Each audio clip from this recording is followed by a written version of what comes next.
either live by the gun or you die by the sword.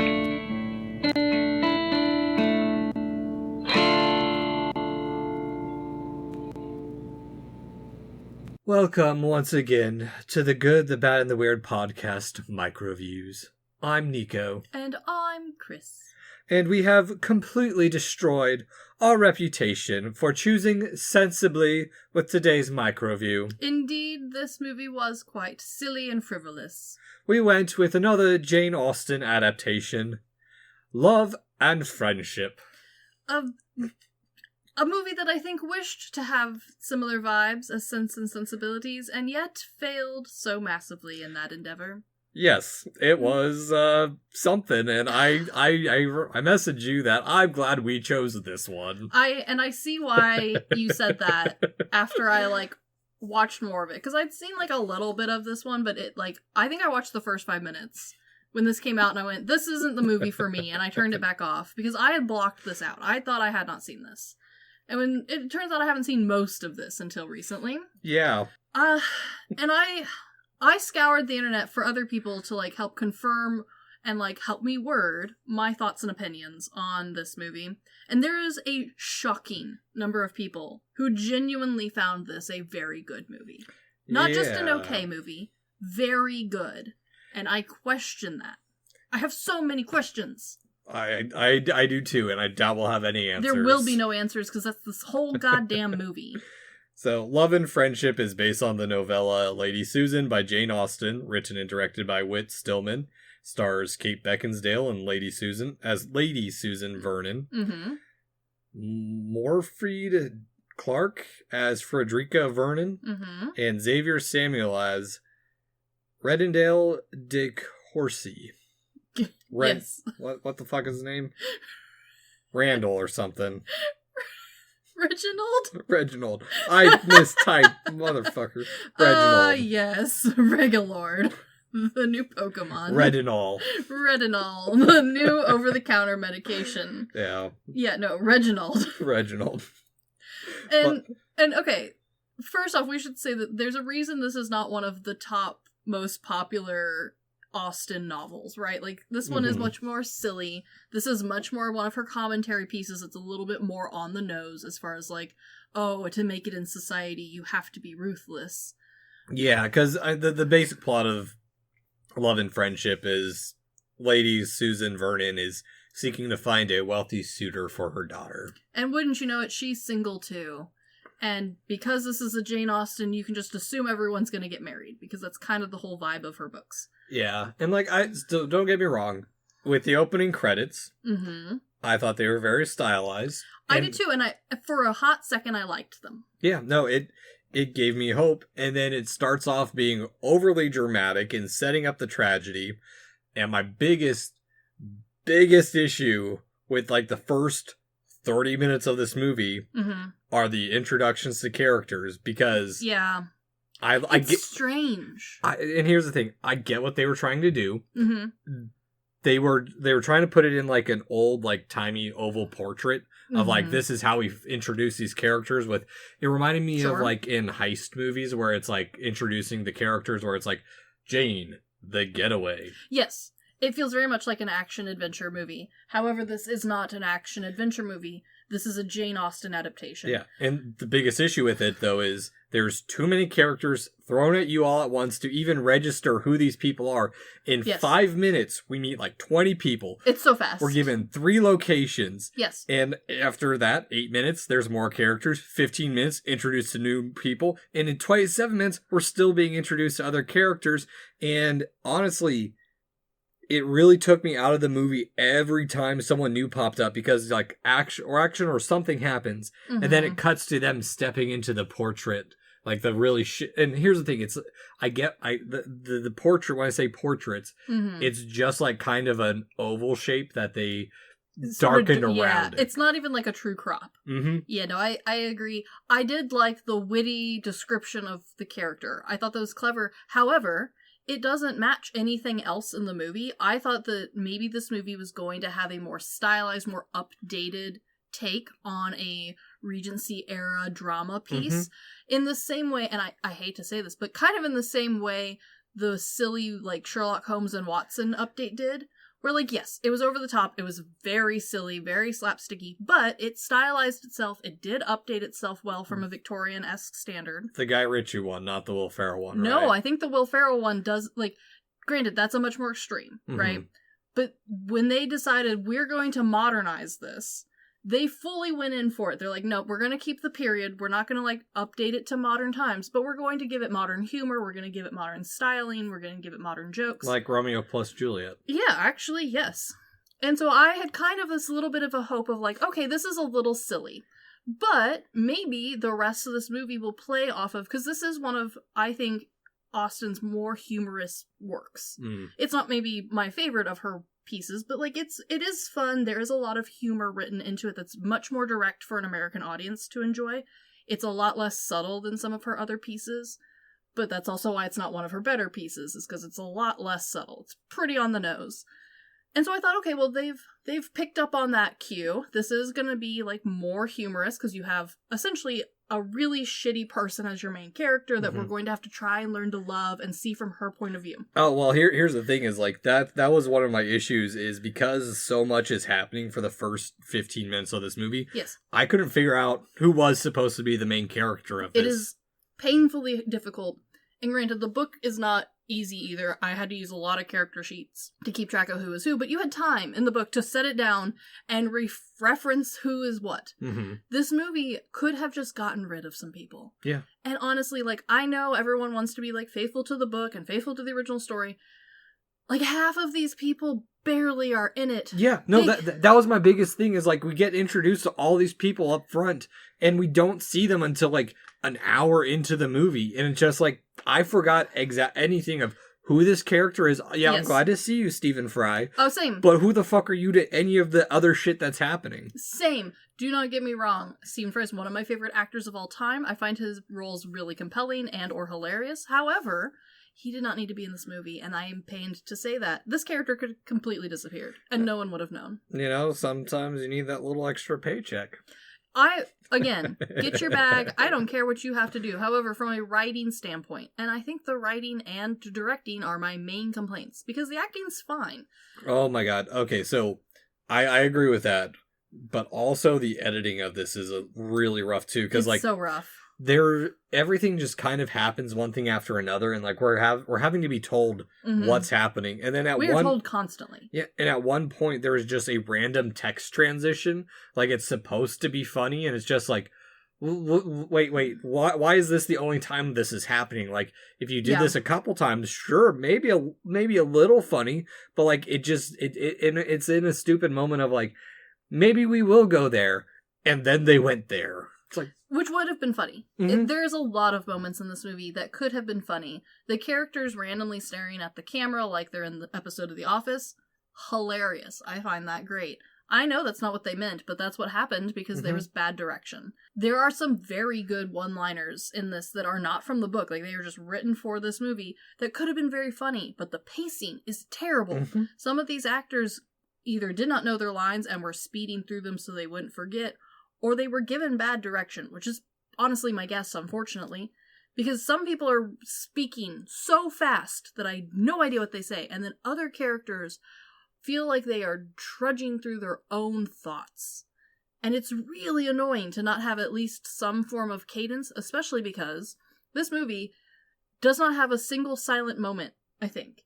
A character talks almost the whole movie. Which is a lot of talking. Yeah, well, and especially going from Sense and Sensibility to this, there's all those, it's a lot of the same things. No money, no husband, which took me a while to figure out why she was even visiting relatives, because they never really talk about her being a widow, other than the fact that she was hanging out with a bunch of people and she squanders some money, but also the country's a bore. And like, the other thing that I don't get is she comes into their house and she starts trying to control absolutely everything, and I don't understand how this woman who has no money, no husband, has this much influence over the people around her. Great questions the movie doesn't answer.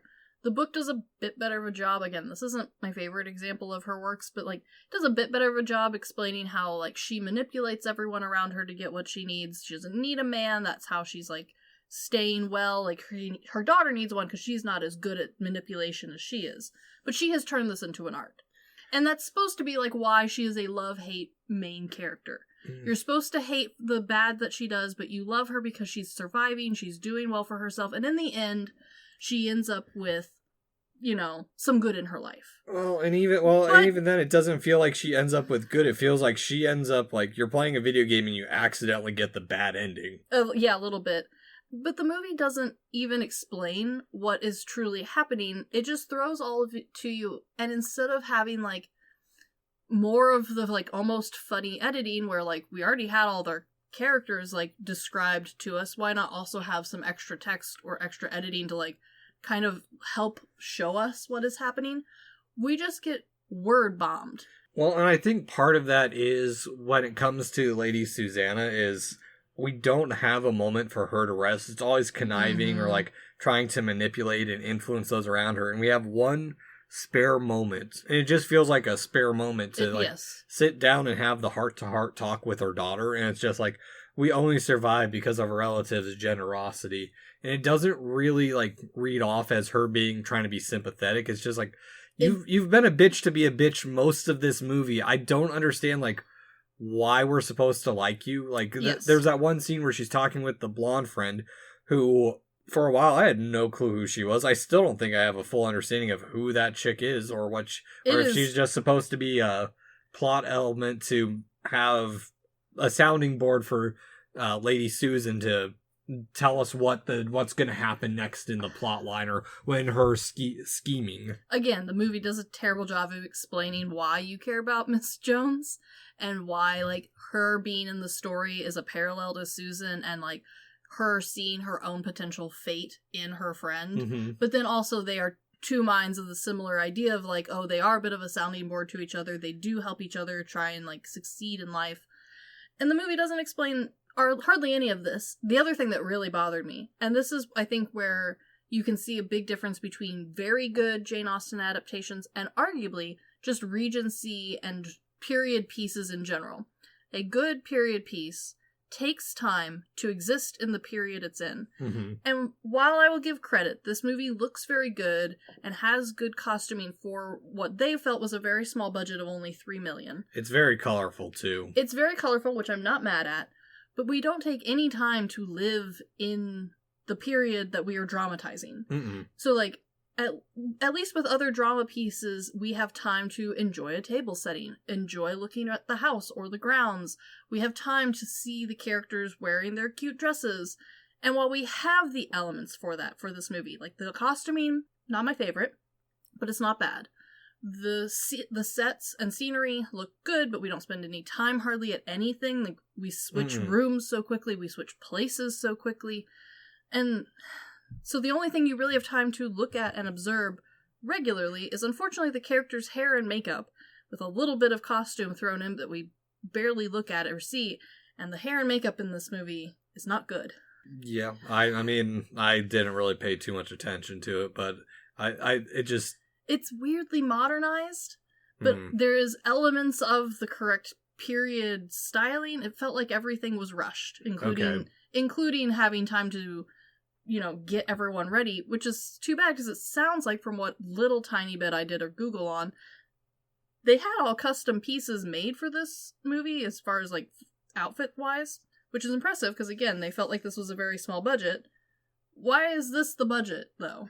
Why not spend a little more time with editing or writing? Yeah. Well, I don't know. I think they just had an idea through it, because I've never read a Jane Austen novel or novella. Sure. I don't know. There's the writing of it is just so rough because, like, one, I don't know if it was just the dialogue, but the dialogue or like if there was something with a slight modernization of the dialogue. Yeah. But it just felt off. Like, it felt like people reading lines just off page from what they were looking at, or off screen from what they were looking at. And just also, I think maybe it is going from such a really well-written drama to this, where also the men are so dumbed down and weak in this that they're like these easily manipulated creatures, where, like, she even says at one point, his only thing of value to come is his income.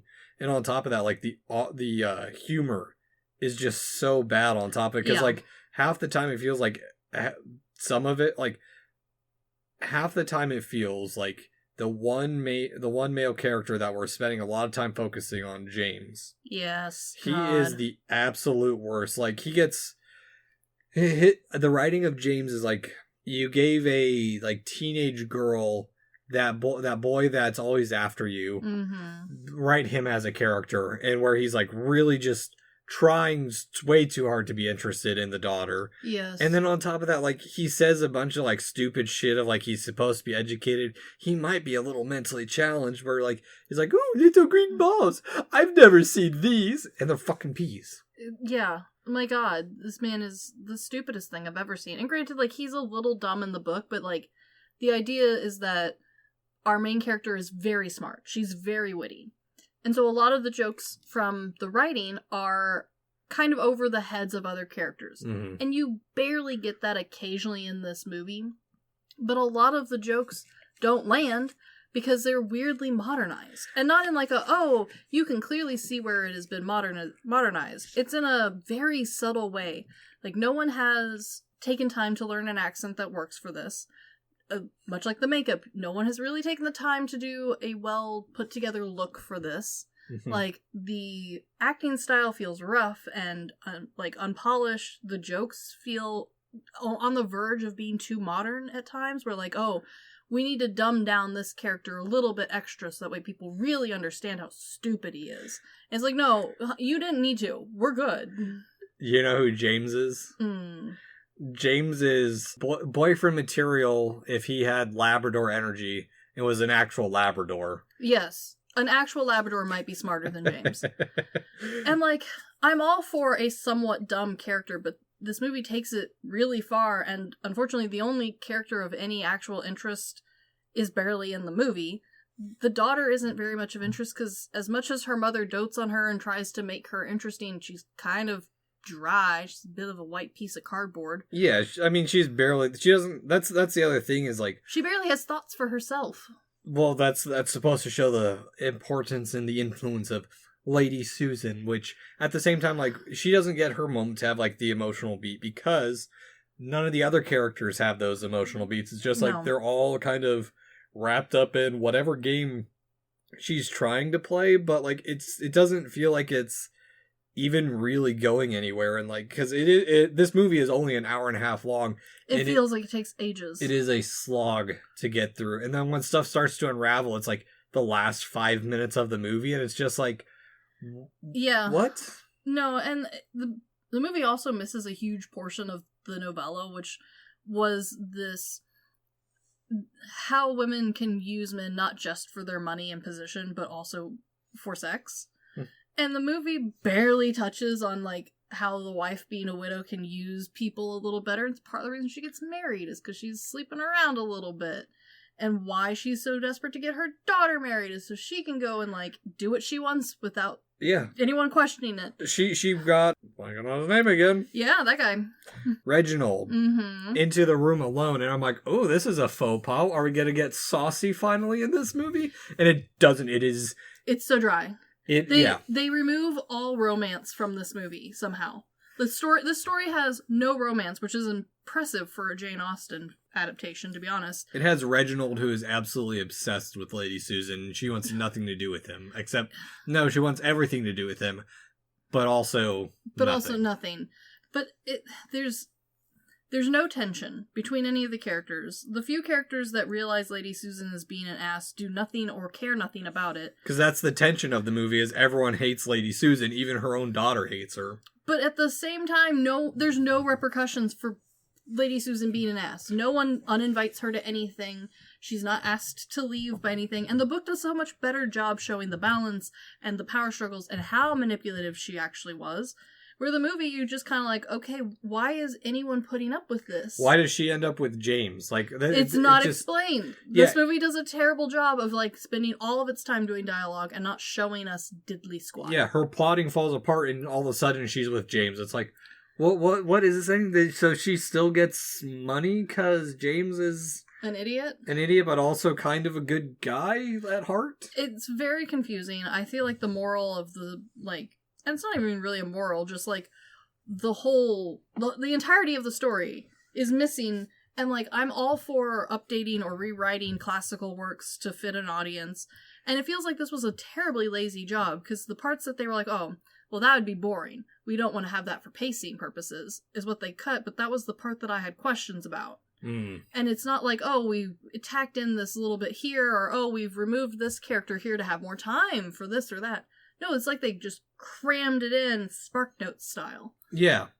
No, that's actually a good way to put it, because it does feel like forced. It's just like one thing happens after another, because here's the beats of the story that we thought were the most important, but we missed anything that gave this movie character. It's like they summarize the points without doing anything to make it special. Very true. And the other thing that really bothered me is, again, kind of just a stylistic choice, is we had this very interesting, unique style at the beginning of how to introduce characters and the pacing that the camera and cutting were going to do. Maybe not my favorite, but if we'd stuck to it, I maybe could have been swayed into liking it eventually. Mm-hmm.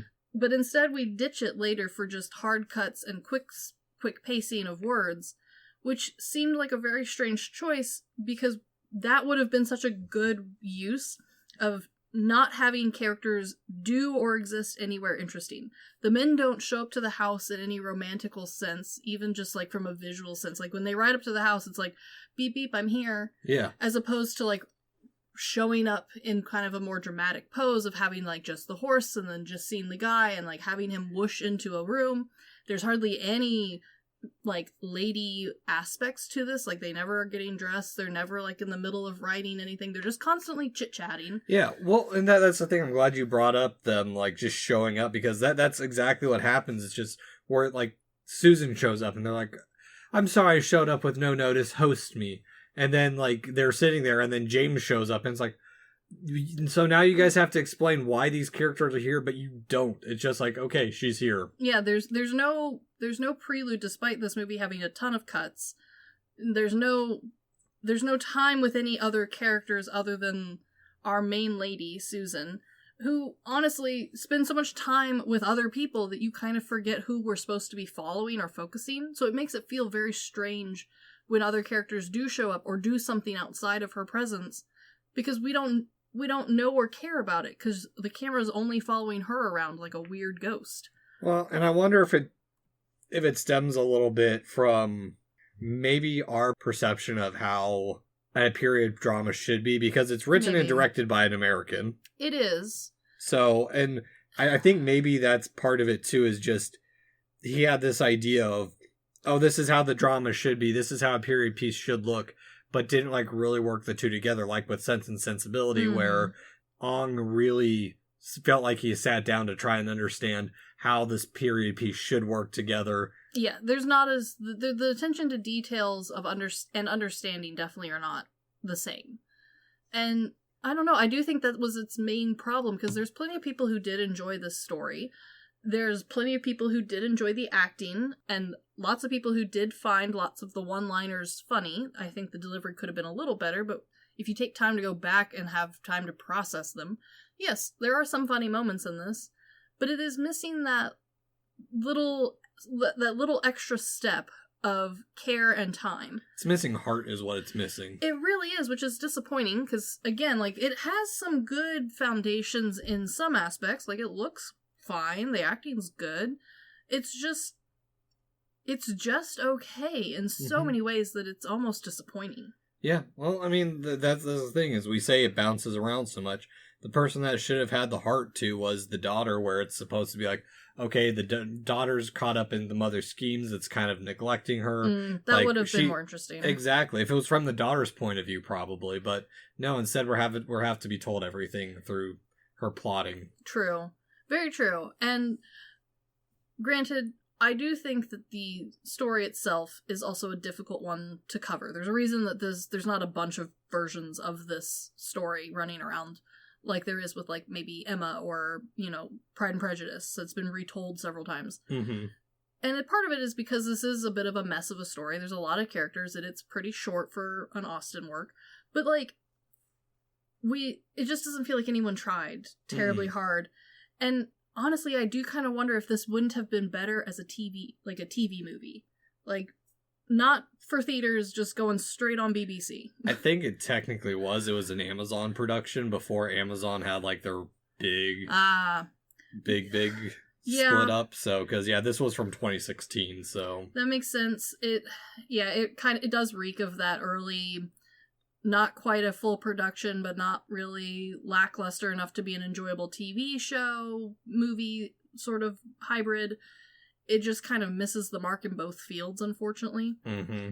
I think, honestly, the way that I would have enjoyed this a little bit more is either have this be a little bit more modernized and enjoy it as a TV, like, just understanding it's going to be a low budget, low ball and sort of story, or spend a little bit more time, spend a little bit more effort, and have this be a little bit more flushed out. Yeah, at least the current Jackie Chan period kind of drama I'm watching has some interest in it. I won't lie. Chinese drama pieces, and specifically a period drama piece from China, hit so differently. And there's a reason there's a fangirl grouping of just Chinese or just Japanese or just Korean-based, like, period pieces. And it's because there is that extra little flair. And yes, a lot of them are incredibly modernized and incredibly fairy tale fantasy. But that's the fun. Yeah, exactly. Whereas this is, like, it tries to be serious, but then just isn't half the time. Yeah, and it's also trying to be funny. And I get that humor hits differently for different people, but as someone who normally really likes a dry British, and I do genuinely find most of Jane Austen's adaptation movies with some humor in them, this one just was barely funny. There was a few jokes that I truly liked, but everything's pacing was so off, I had a hard time understanding what anything was happening, let alone what quirky line the main character had said. Yeah. So, Chris, rent, buy, stream, or decline that we ever watched Love and Friendship, despite having an audio recording of us watching it. This movie's damn lucky that it is free on Amazon. Because if I had had to pay money for this, I would have been very disappointed. For free, sure, stream it. Enjoy it for free. But if you have to pay more than $2 for this, you will be sorely disappointed, because for the same price, you could watch a ton of other better pieces. Yeah. I'm going to go with decline that I ever watched this, because, one, that's fair. It was so damn boring and hard to follow. It was. Weirdly edited. And it tried so hard to be clever and funny at the same time, but it's just an absolute mess that made me completely understand why people hate costume pieces. Yeah, it reminds me strongly of that one kid you knew in high school who thought himself genuinely the smartest person in the room. And every time he opened his mouth, you were reminded vehemently that you had the same education. He's James. Yeah. Oh, well, God. I don't know. That's the thing. James doesn't even try and be smart. He's just he's James. Just that stupid. He is the simple Jack of this world. God. And honestly, if we'd had more time with him, maybe he would have grown on me. But again, he's in like 3 scenes of this movie. He's in quite a bit more than that. Silently, in the background, eating his peas, going, yes, very green. Yes, they're little green balls. Yeah, man's hardly in this. As the main love interest, he's barely here. He's not even like the main love interest. He's it would have been better, actually. If he had to leave for London more frequently, maybe I would have liked him more. Maybe. But I was just thinking if someone adapted this, but it's just Lady Susanna playing with dolls. That would have been so much better! And now keys. Yes. Okay, honestly, that version retelling would have probably done well. Maybe one day. Someday. Yeah. Well, we did one sensible movie and immediately went back to garbage, so... You're welcome, everyone, I guess. But next week, we do return to Japan one last time for this season, with a first date gone wrong for our kind of anti-romance / not really a first date. Yeah, back to our roots. Boy meets girl, wrong time, wrong place. Or we'll get into it. We will. Yeah, but anywho, this has been The Good, the Bad, the Weird MicroViews. Thanks for listening. Peace.